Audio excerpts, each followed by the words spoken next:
Oi, como é que vocês estão? Tudo bem? Aqui é o Cristiano e eu quero compartilhar com vocês uma experiência que eu tive no início, quando eu estava aprendendo inglês. Eu fiz um desafio de aprender o inglês por conta própria, né? Sozinho, sem entrar na escola, sem ajuda de ninguém, né? E foi um desafio mesmo que eu quis, uma coisa que eu decidi mesmo, né? E eu vou compartilhar com vocês as maiores dificuldades que eu tive na hora de aprender, né? Essa língua que é uma língua universal, né? Que é falada por muitas pessoas no mundo todo. E eles falam que é fácil, né? Muitas pessoas falam que é fácil, mas não é bem por aí, né? Tem muita dificuldade, principalmente para nós nativos da língua portuguesa. O inglês ele é bastante distante da nossa língua, descompassado, tem muitas coisas que é difícil de aceitar, é por isso que muitas pessoas acabam desistindo, tem dificuldade, porque tem coisas que é muito diferente da nossa língua, né?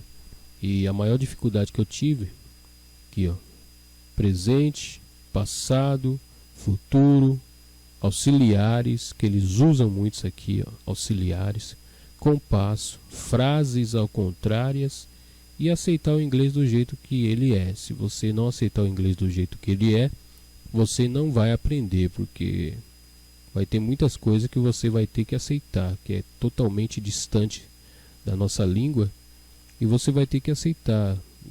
A partir do momento que eu parei de questionar, eu passei a aprender mais rápido, né?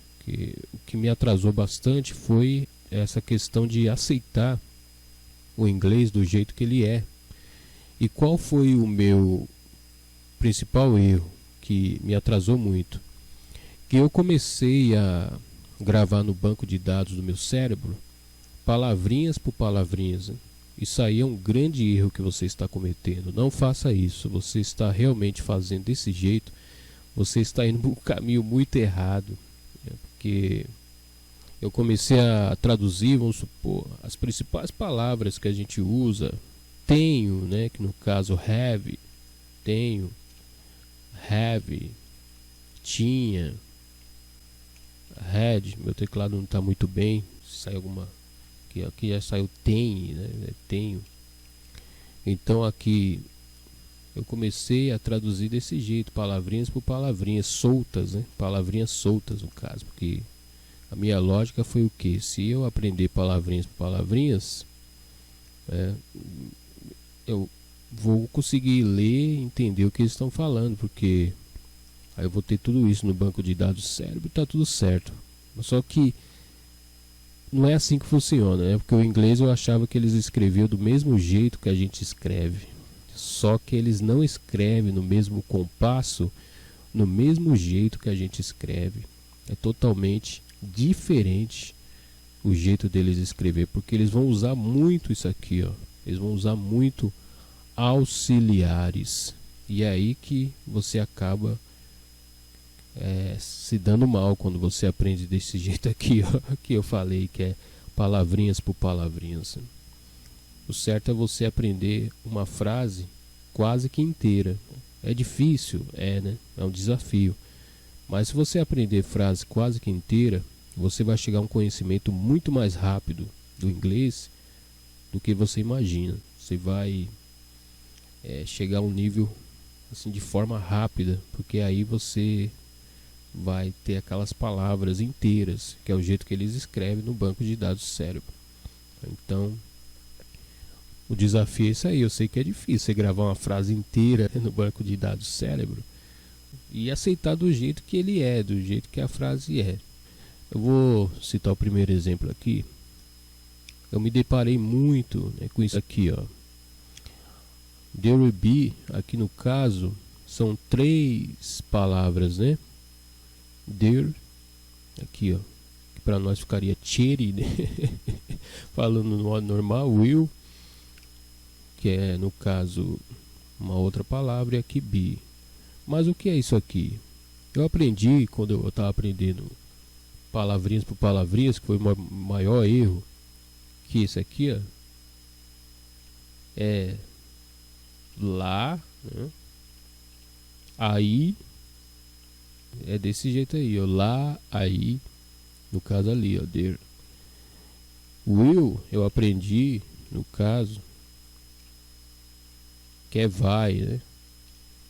Eles usam muito pro futuro esse will, que é vai, né? Eu aprendi que be, isso aqui quase que todo mundo já sabe, né? Que é ser ou estar, né? Então, eu tinha tudo isso aqui no banco de dados do cérebro. Quando eu aprendi, eu fui aprendendo assim, palavrinhas por palavrinhas. Quando eu entrei no site mesmo, que eu entrei muito em sites, fóruns para ler, eu praticamente não entendia nada que eles escreviam, né? Mesmo tendo tudo isso aqui, ó, no banco de dados do cérebro, eu não entendia absolutamente nada que eles escreviam, né? E piorou eles falando, né?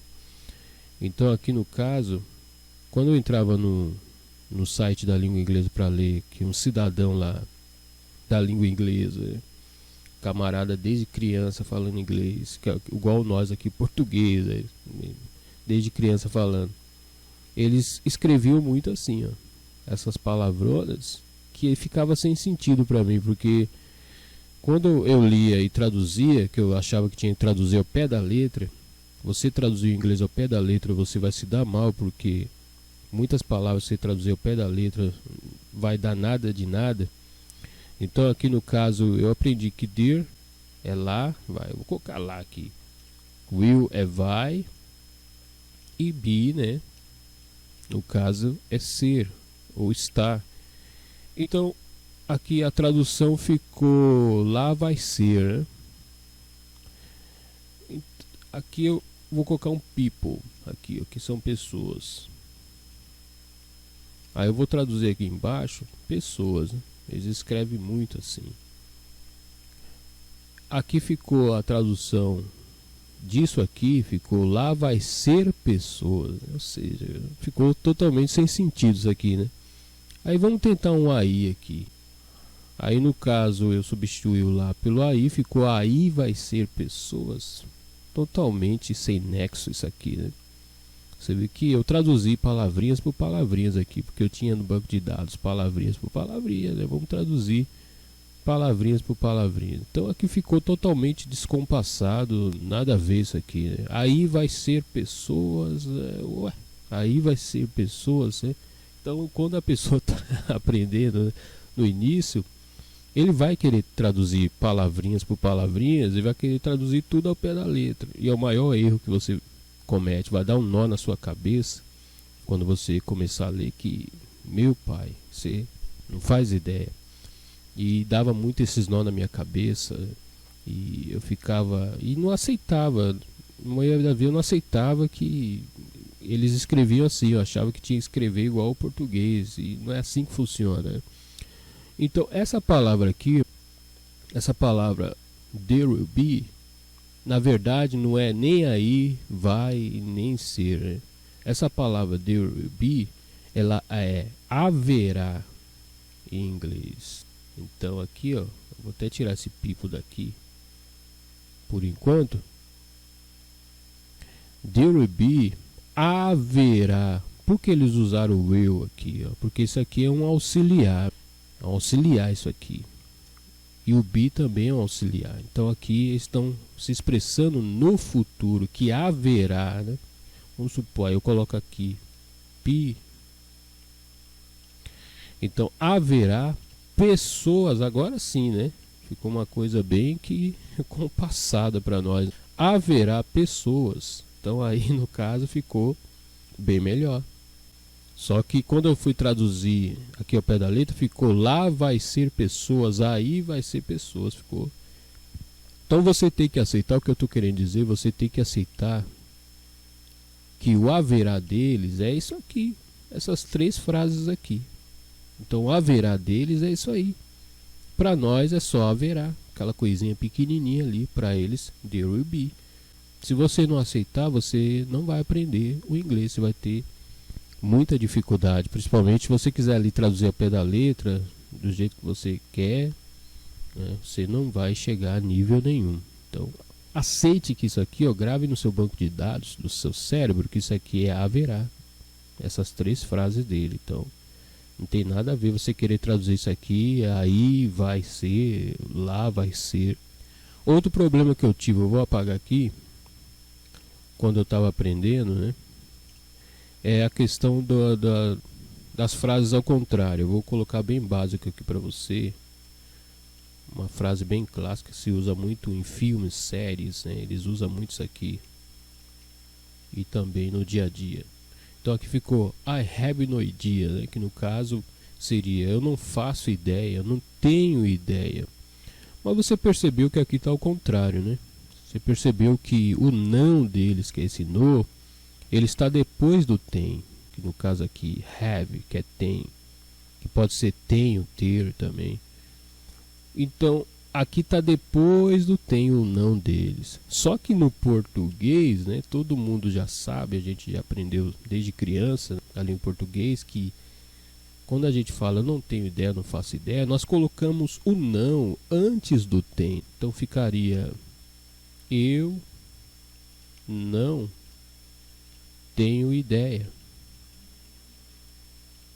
Então aqui, ó, repare que o nosso não vem antes do tem. E é aqui que você se confunde, muita gente nem aceita que é assim, e é assim mesmo. Nós aprendemos a língua portuguesa, eu não tenho ideia, para eles aprender assim, ó, I have no idea. Se você colocar aqui, ó, tirar esse no aqui, colocar antes do have no inglês, vai ficar I no have idea, né? I no have idea. Então aqui vai ficar esquisito para eles. Eles vão entender o que vocês estão falando, mas vai ficar esquisito. I no have idea. Porque aqui, no caso, eu traduzi ao pé da letra, né? Do jeito que a gente queria que fosse no inglês, mas não é assim. É a mesma coisa eles quando estão aprendendo português. Se eles colocar aqui, ó, do jeito que está ali, eles colocar eu tenho não ideia, para nós vai soar esquisito, não vai? Vai soar muito esquisito. Então eles têm que falar do nosso jeito. Eu não tenho ideia, porque foi do jeito que a gente aprendeu desde criança, soa maravilhoso para nós. Se ele falar eu tenho não ideia, vai ficar muito indígena, vai ficar muito esquisito isso aqui, né? E é a mesma coisa para eles lá. Se você falar I no have idea, eles vão entender, mas vai soar estranho, porque eles aprenderam desde criança que na verdade é I have no idea, né? Então para eles isso aqui soa maravilhoso. Assim como para nós soa maravilhoso, eu não tenho ideia. Você vê como você tem que aceitar do jeito que é. Se você não aceitar, você vai ter dificuldade. Ficar questionando, mas por quê? Né? O tem antes do não. É assim, para eles é assim. É a mesma coisa eles questionar aqui, mas por que o não antes do tem? Não teria que ser eu tenho não ideia. Tá errado no português, tá errado esse som. Eu tenho não ideia. Eu não tenho ideia, não faço ideia. Para eles lá, I have no idea.